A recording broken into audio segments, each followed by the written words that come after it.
This house tour is presented by Scotties Ultra Soft. The Scotties you know, but even softer. We're in a very special project today. This is my mom's house. And a year ago, my dad had passed. And so it was very apparent that the house that they were in was just too big for her on her own, and it was too much for her to take care of. So we went on the hunt for something small and cute and friendly. And we found this adorable little semi that was in the construction phase. So we were able to customize it and furnish everything to the way that she wanted it.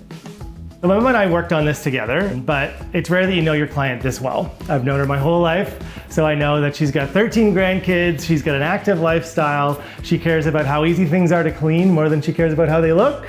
But in this package, we have joined the best of both worlds. We've got the beauty, everything's working well together, but it's also really practical. We've always lived in homes that were renovated, and my dad was really talented at building furniture, at renovation, but he struggled to finish everything. So my mom always lived in a house that was unfinished her entire life. And I wanted to create a space that was just for her. And so we went through the motions of really figuring out what my mom loved. And this space is really designed just for her without any other considerations.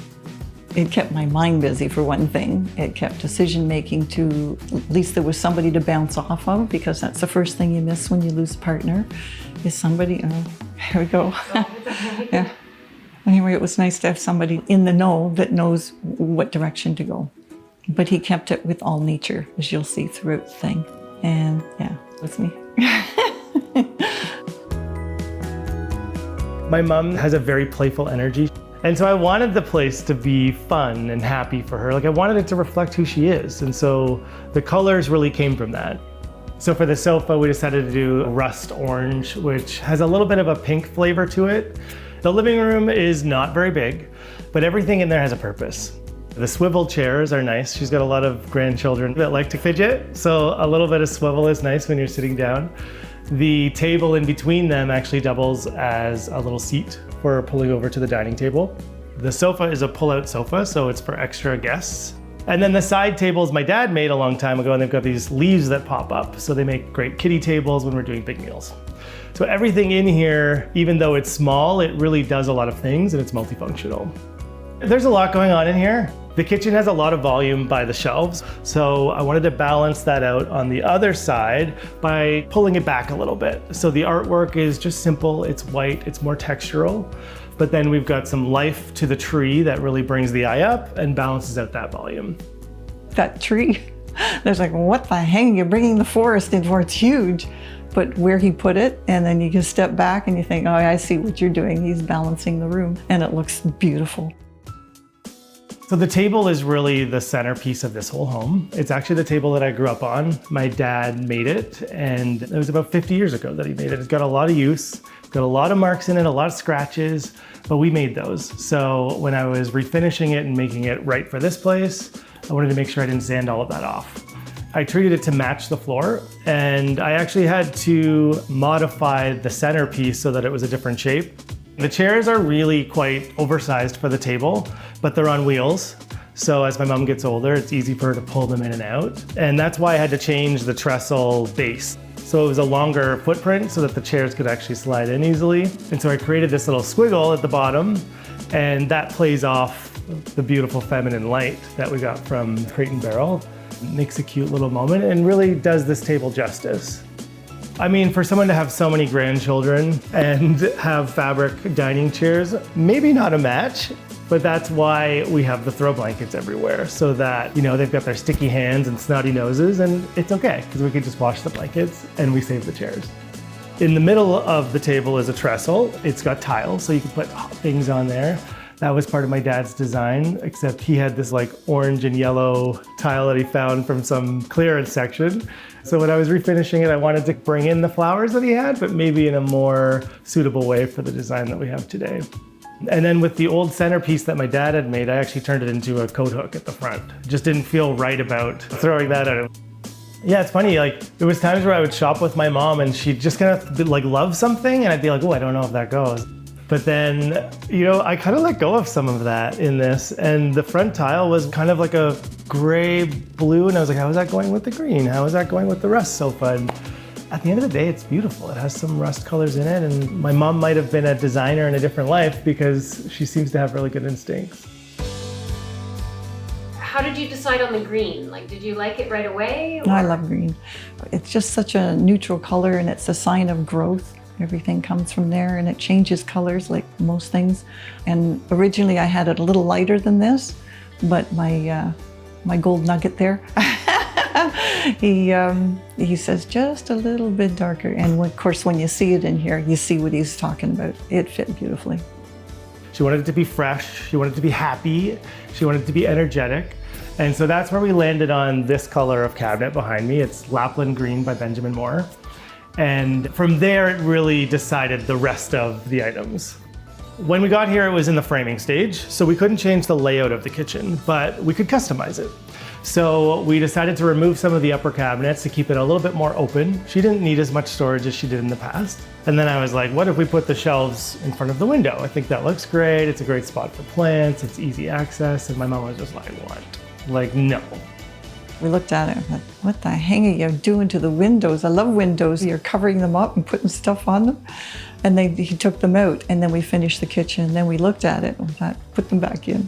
And I says, you're right. So we put them back in. It's been marvelous.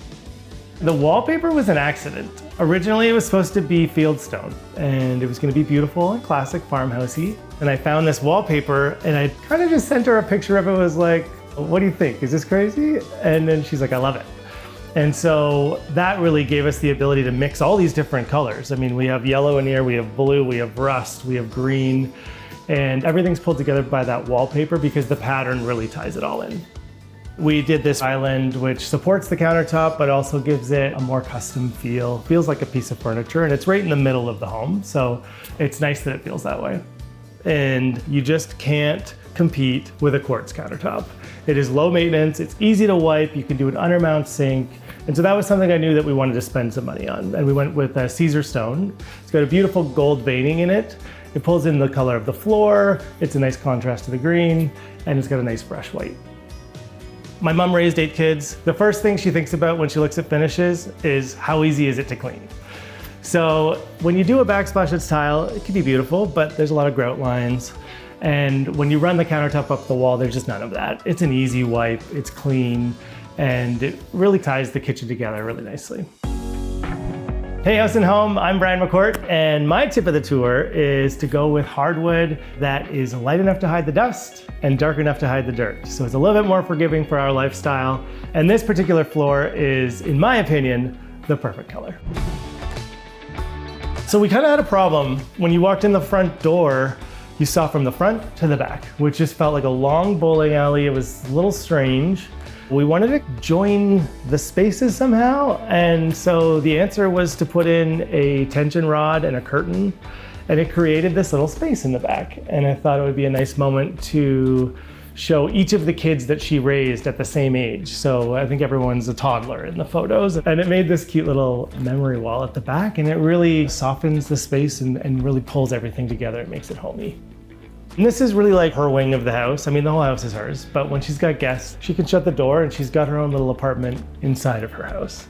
We went with a butter yellow paint on the walls, and we found a nice washable rug that was easy to clean. She wanted a hammock or some hanging chair. It's got a little structure to it, so as she gets older, she'll still be able to get into it. Put my feet up and I watch the program at the end of the day if I have time. Gears me down, gives me a little me time, and empties my head. And then if you turn it around, you can put your feet up on the windowsill and look outside. Just watch the sunset coming down. I have secrets. The floor plan in this place had this really big closet, and my mom's, she doesn't have that many clothes. It would seem silly to have so much clothing storage in there for her, so it was a nice opportunity to create an office desk on the other side of the cabinets. So this was actually done with IKEA PAX closet systems, which are great for organization and really cost effective. But what makes it look custom is I used the leftover hardwood on the walls to create the paneling, and I wrapped the cabinets as well. And then I used the leftover countertop from the kitchen slab to create the office desk. So she writes on her calendar and her diary and kind of reads letters from my dad, and that's kind of like her little workstation. The ensuite's pretty small for the main bedroom, but it has everything she needs. There's kind of a floral motif on the floor. It's got a nice pop of blue, which she loves. And the vanity we had fun with. We did the backsplash up the wall following the faucet. We did a flower bowl that pulled off the floor in the rest of the house. And the washroom just works great for her. She loves it. She loves her little granny wing. She didn't want a TV in the main area, and the TV room in the back doubles as a guest room because the couch pulls out. It's a fun little space. It's, you know, nobody's taking that space too seriously. It's for watching TV, for guests. We had a different design and we went shopping and she fell in love with this pink couch and I wasn't gonna say no, so we threw the pink couch in there and I like it. You know, it wasn't in the plan, but it works. And then we added in some funny little moments with the silly frog that I had left over from a project and some fun pillows. And so when the kids come over, generally at night, they watch a movie in there and they love it. There's a shared washroom in the middle. This has been done on a limited budget. We got the vanity for around $200. The floor is porcelain tile that was really inexpensive, but we alternated it in a checkerboard pattern to create some texture.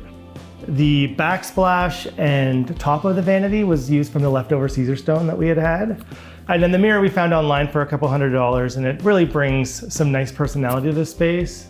It's neutral, it's simple, and it's really cozy.